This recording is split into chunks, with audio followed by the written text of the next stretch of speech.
It's Thursday the 20th, I'm FX Blue and this is CurrencyTransfer.com's market update. And the headlines today are that strong UK inflation data is overshadowed by Brexit, the dollar is lower as trade war effects were overstated, and the euro is higher into the weaker dollar.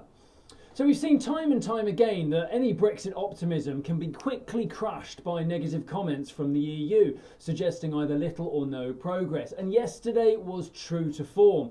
The UK rejected fresh proposals over the Irish border, and the Irish Prime Minister commented that there had been no real progress since March. This quickly quashed the earlier optimism that had grown around Barnier's proposed solution.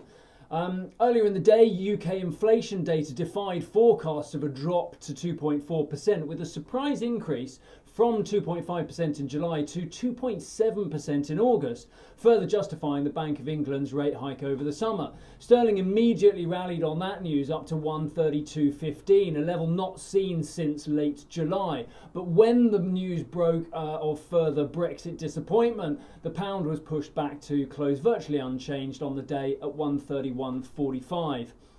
We've had good news about the trade war. The global trade and growth data suggests that the effects of the trade war are not as bad as expected. The dollar index fell slightly yesterday to 94.35, to close to an 8-week low, as the concerns over the trade war abated. So, despite further threats of more of Trump's tariffs, we may see the trade war risk downgraded by the markets. There are, of course, plenty of other drivers as we move towards Q4. For example, the interest rate futures market are pricing in a further 2 rate hikes from the US before the end of the year.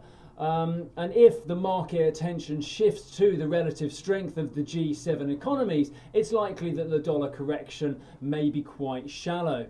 The euro, of course, remains reactive, rose yesterday into a weakening dollar to touch 117.50, which is close to a short-term resistance at around 117.20, but it did fall back to close at 116.75 on the day. We may therefore see euro-dollar move a little lower if the dollar's recent correction peters out. We will, of course, keep you posted. If you've got any questions, pop them in the comments below. Otherwise, I'll see you tomorrow.